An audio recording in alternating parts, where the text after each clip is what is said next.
Hello friends, स्वागत है आपका हमारे एक नए यूट्यूब वीडियो चैनल में। आज के इस वीडियो में हम बात करने वाले हैं NWDA की तरफ से यानी कि नेशनल वाटर डेवलपमेंट एजेंसी की तरफ से असिस्टेंट इंजीनियर यानी सिविल के लिए यहाँ पर वैकेंसी आई है और यदि आप इसके लिए एलिजिबल हैं तो आप इस फॉर्म को भर सकते हैं। इस वीडियो में मैं आपको फुल प्रोसेस में बताने वाला हूँ स्टेप बाय स्टेप कि आप इस फॉर्म को कैसे भर सकते हैं, क्या क्या इसमें डॉक्यूमेंट लगेंगे, ये पूरा मैं आपको बताने वाला हूँ। तो चलिए इस वीडियो को बिना देर के शुरू करते हैं।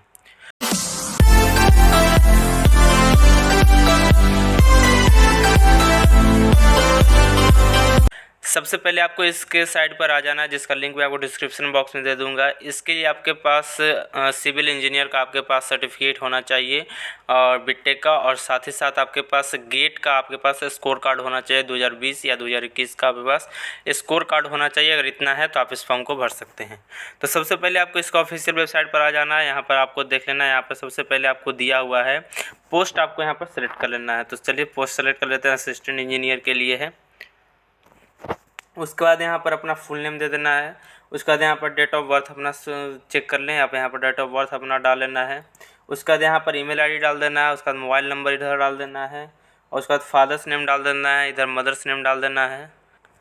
उसके बाद यहाँ पर अपनी नेशनलिटी को यहाँ पर सेलेक्ट कर लेना है, नेशनलिटी सेलेक्ट कर लेना है। उसका मैरिटल स्टेटस यहाँ पर सेलेक्ट कर लेना है, मैरिड अनमैरिड जो भी है उसको सेलेक्ट करने के बाद यहाँ पर आधार कार्ड का नंबर डालना है। ये कोई मैंडेटरी नहीं है, यदि आपके पास है तो डाल सकते हैं, नहीं डालना है तो कोई ज़रूरत नहीं है। उसके बाद यहाँ से अपना कैटेगरी को सिलेक्ट कर लें, आपकी कौन सी कैटेगरी है उसको यहाँ से आपको सेलेक्ट कर लेना है। सेलेक्ट करने के बाद यहाँ पर अपना जेंडर को सिलेक्ट कर लें, जेंडर आपको सिलेक्ट कर लेना है। यदि आप कैटेगरी आपका दूसरा है तो यहाँ पर देख सकते हैं अदर के लिए भी यहाँ पर अलग अलग चार्ज दिए गए हैं।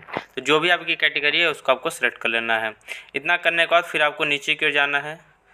इसमें आपको से पूछा जा रहा है गवर्नमेंट एम्प्लॉयज हैं या नहीं, तो यहाँ पर सेलेक्ट करके यस या नो कर सकते हैं। नहीं है तो आपको यहाँ पर नो कर देना है, और यदि है तो आपको यस करना है। यस करने के बाद यहाँ पर डिपार्टमेंट का नाम देना है, यहाँ पर किस डेट से किस डेट तक आपने काम किया है, और यहाँ पर टोटल डेज आपका यहाँ पर आ जाएगा। और यदि नहीं है तो आपको यहाँ पर नो कर देना है। इतना करने के बाद फिर नीचे को जाना है। उसके बाद आपसे पूछा जा रहा है कि क्या आप यूनिवर्सिटी या स्कूल से आपको निकाला गया है, तो इसको यहाँ पर सेलेक्ट कर लेना है। यदि नहीं निकाला गया तो आपको नो कर देना है, और यदि निकाला गया है तो आपको यस करके यहाँ पर 100 वर्ड्स में उसका कारण लिखना है। तो आप नो ही करें तो बढ़िया है। उसके बाद आपसे पूछा जा रहा है पुलिस केस आपके ऊपर था या नहीं है, या नहीं, तो आपको नो कर देना है। उसके बाद एनी अदर इन्फॉर्मेशन अगर आप देना चाहें तो 100 वर्ड में आप दे सकते हैं, नहीं देना है तो कोई ज़रूरत नहीं है। उसके बाद बारी आती है करेंट एड्रेस का। तो यहाँ पर आपको एड्रेस यहाँ पर विलेज और पोस्ट ऑफिस इसमें आपको डाल देना है, पुलिस स्टेशन डाल देना है। उसके बाद यहाँ पर आपको अपना सिटी डाल देना है। उसके बाद यहाँ से अपना स्टेट को सिलेक्ट कर लेना है, स्टेट आपका क्या है वो सिलेक्ट कर लेना है। उसके बाद यहाँ पर पिन कोड डाल दें पोस्ट ऑफिस का या फिर डिस्ट्रिक्ट का, जो भी डालना चाहें। और उसके बाद यदि परमानेंट एड्रेस और कॉरस्पॉन्डेंस दोनों अगर सेम हो तो आपको सेम एज पे क्लिक कर देना है, और यदि अलग अलग हो तो आप अलग अलग भी फिल कर सकते हैं। उसके बाद आपको नीचे कर जाना है। यहाँ पर कुछ आपको डॉक्यूमेंट फ़ोटो और सिग्नेचर यहाँ पर अपलोड करने होंगे। फ़ोटो के लिए यहाँ पर इंस्ट्रक्शन दिया हुआ है, JPG फॉर्मेट होना चाहिए, 100 KB के अंदर होना चाहिए, और उसी प्रकार सिग्नेचर भी 100 KB के अंदर होना चाहिए। तो इसके लिए सबसे पहले आपको चूज़ फाइल पर क्लिक करना है। यहाँ क्लिक करने के बाद आपको फ़ोटो चूज़ कर लेना है, उसे अपलोड कर देना है। उसी प्रकार फिर आपको नीचे की ओर जाना है। नीचे की जाने के बाद आपको यहाँ पर गेट का स्कोर कार्ड यहाँ पर डालना, वो भी 100 KB के अंदर होना चाहिए, और 10th का सर्टिफिकेट या बर्थ सर्टिफिकेट जो भी आप डाल सकते हैं वो उसको यहाँ पर आपको डाल देना है। इतना करने के बाद फिर आपको नीचे को जाना है। नीचे जाने के बाद ये जो कैप्चा नज़र आ रहा है, इस कैप्चा को यहाँ पर फिल कर देना है, और फिल करने के बाद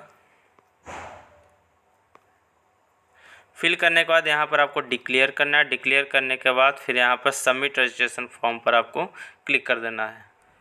सबमिट करने के बाद फिर आपको कुछ एजुकेशन क्वालिफिकेशन यहाँ पर आपको डालने पड़ेंगे। जैसे सबसे पहले आपको यहाँ पर 10th का डालना है। तो 10th में सबसे पहले आपको यूनिवर्सिटी का नाम डाल देना है, बोर्ड का नाम, किस साल आपने पास किया उसको डाल देना है, रोल नंबर डाल देना, और परसेंटेज यहाँ पर आपको डाल देना है कितना परसेंट आया था। उसी प्रकार आपको 12th का डाल देना है, यूनिवर्सिटी नाम डाल देना है, पासिंग ईयर इसमें आप डाल देना है, और उसके बाद यहाँ पर आपको रोल नंबर डाल देना और परसेंटेज डाल देना है। सेम उसी तरह से अगर डिग्री बीटेक है तो बीटेक का यहाँ पर आपको डाल देना है, कॉलेज नेम, पासिंग ईयर और रोल नंबर और परसेंटेज आपको यहाँ पर डाल देना है। गेट का आपको डिटेल्स यहाँ पर उसी तरह से डाल देना है। उसके बाद फिर आपको नीचे कर जाना है। उसके बाद यदि आपके पास वर्क एक्सपीरियंस है तो यहाँ पर डाल सकते हैं डिपार्टमेंट का नाम, किस डेट से किस डेट से किया है, डेज यहाँ पर आ जाएगा। उसके बाद स्टिल वर्किंग यदि है तो टिक करना है, नहीं है तो आपको टिक नहीं करना है।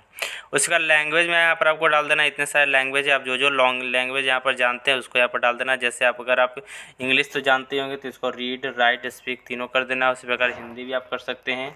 और यदि आप कोई लोकल लैंग्वेज जानते हैं तो आप लोकल लैंग्वेज में यहाँ पर आप टिक कर सकते हैं। उसी प्रकार फिर आपको नीचे की ओर चले जाना है। नीचे की ओर जाने के बाद इतने सारे लैंग्वेज, उसका सेव नेक्स्ट पर आपको क्लिक कर देना है। यहाँ पर आपको कम से कम 3 लैंग्वेज को यहाँ पर सेलेक्ट करना पड़ेगा। 2 लैंग्वेज यहाँ पर नहीं ले रहा है तो यहाँ पर आपको 3 लैंग्वेज आपको यहाँ पर डालना पड़ेगा। तो किसी भी 3 लैंग्वेज को यहाँ पर एक बार सेलेक्ट कर लेना। उसके बाद फिर आपको सेव नेक्स्ट पर आपको क्लिक कर देना है।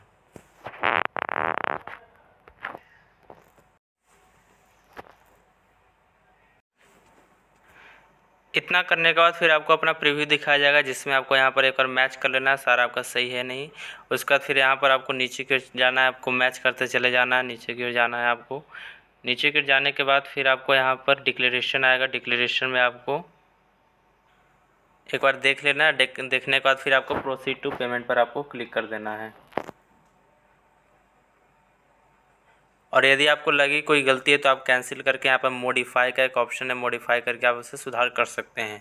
अगर सारा सही है तो प्रोसीड टू पेमेंट पर आपको क्लिक कर देना है।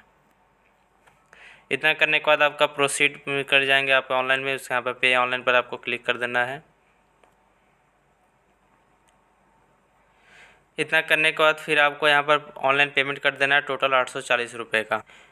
उसके लिए आपको यहाँ पर कुछ डिटेल्स दिए गए हैं, उस डिटेल्स को आपको फिल कर लेना है। फिल करने के बाद फिर आपको नीचे पेमेंट इन्फॉर्मेशन में आपको यहाँ पर कार्ड्स नंबर, एक्सपायरी डेट और सीवी नंबर डाल करके मेक पेमेंट वगैरह करके आपको पेमेंट कर लेना है। इतना करने के बाद आपके सामने रिसिप्ट आ जाएगा, जिसको आपको डाउनलोड करके PDF फॉर्म में या प्रिंट आउट करके निकाल के रख सकते हैं फ्यूचर यूज़ के लिए, जो आगे आपके एग्ज़ाम के टाइम में काम आएगा। तो इस तरह से फुल प्रोसेस में मैंने आपको बता दिया कि आप इस फॉर्म को कैसे भर सकते हैं। और अगर आप वीडियो आपको पसंद आया हो तो प्लीज़ चैनल को सब्सक्राइब कर लें, क्योंकि इस चैनल पर आपको इसी तरह का वीडियो मिलता रहेगा। Thank you.